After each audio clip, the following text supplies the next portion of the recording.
Assalamualaikum warahmatullahi wabarakatuh. Kami dari kelompok 7 yang beranggotakan Netri Aryaji, NIM 201221164, Risti Fitriani, NIM 201221165, Silma Dila Zahwa, NIM 201221173. Kami akan presentasikan materi yang berjudul Agama dan Kesehatan Mental. Pengaruh agama terhadap kesehatan mental.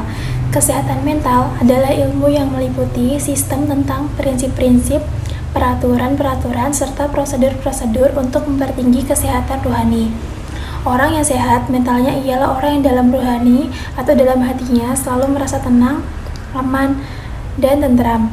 Menurutnya, dokter yang tidak dapat memberikan pengobatan pasien tanpa memeriksa kejiwaannya dan tidak dapat memberikan pengobatan dengan berdasarkan perbuatan amal soleh, menghubungkan diri dengan Allah dan mengingat akan hari kiamat.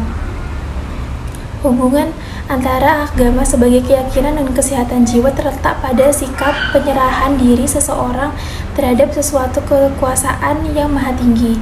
Sikap tersebut akan memberikan sikap optimis pada diri seseorang sehingga muncul perasaan positif seperti rasa bahagia, puas, sukses, merasa dicintai, atau merasa aman.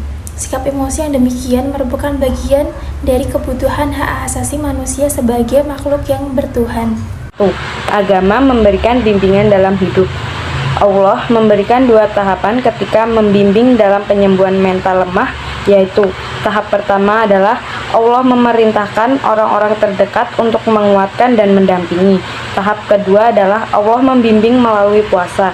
Tetapi puasa dalam konteks ini adalah berpuasa untuk tidak berbicara, sehingga dapat dimaknai sebagai meminimalisir interaksi sosial dan berfungsi untuk menghindari cemooh.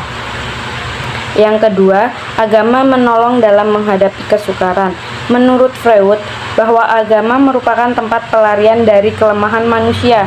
Teori tersebut diperkuat dengan pendapat Harjana bahwa agama dapat memberikan penjelasan terhadap berbagai fenomena yang tidak dapat dijelaskan oleh pikiran manusia karena atas keterbatasan dan kelemahan yang tidak mampu mencapai ranah Allah untuk menyelesaikan problematika hidup manusia. Agama merupakan suatu wahana untuk meningkatkan kesadaran diri yang normal menuju kesadaran supranormal atau transendental. 3. Agama memberikan ketenangan batin. Ketenangan manusia tidak akan mengalami perasaan bahagia apabila batin tidak tenang dan gelisah. Sedangkan yang dimaksud batin ialah jiwa. Untuk sampai pada ketenangan jiwa, maka perlu mendekatkan diri kepada agama. Dalam pandangan Al-Ghazali, bahwa kesempurnaan jiwa bukan sebuah fenomena yang stabil dan permanen, akan tetapi sebuah pencapaian prestasi psikologis yang diistilahkan dengan akhwal setelah mencapai proses pendidikan dan pelatihan tertentu.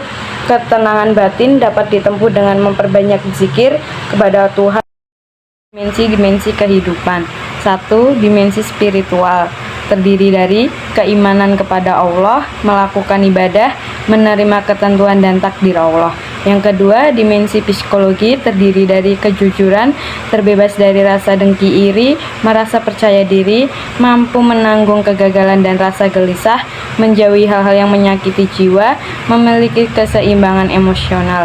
Yang ketiga, dimensi sosial, terdiri dari mencintai kedua orang tua, rekan dan anak, membantu orang yang membutuhkan, bersikap amanah, berani mengatakan yang benar. Yang keempat, dimensi biologis, terdiri dari sehat dari berbagai penyakit, tidak cacat fisik, memperhatikan kesehatan, dan tidak membebani fisik sesuai dengan kemampuannya.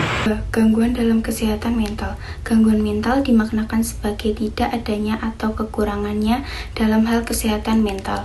Dari pengertian ini, orang yang menunjukkan kurang dalam hal kesehatan mentalnya, maka dimasukkan sebagai orang yang mengalami gangguan mental. Adapun gangguan mental yang dijelaskan oleh Scott meliputi beberapa hal. Yang pertama, salah dalam penyesuaian sosial. Orang yang mengalami gangguan mental perilakunya bertentangan dengan kelompok di mana dia ada. Yang kedua, ketidakkebahagiaan secara subjektif. Yang ketiga, kegagalan beradaptasi dengan lingkungan. Yang terakhir, sebagian penderita gangguan mental menerima pengobatan psikiatris di rumah sakit, namun ada sebagian yang tidak mendapat pengobatan tersebut. Seseorang yang gagal dalam beradaptasi secara positif dengan lingkungannya dikatakan mengalami gangguan mental.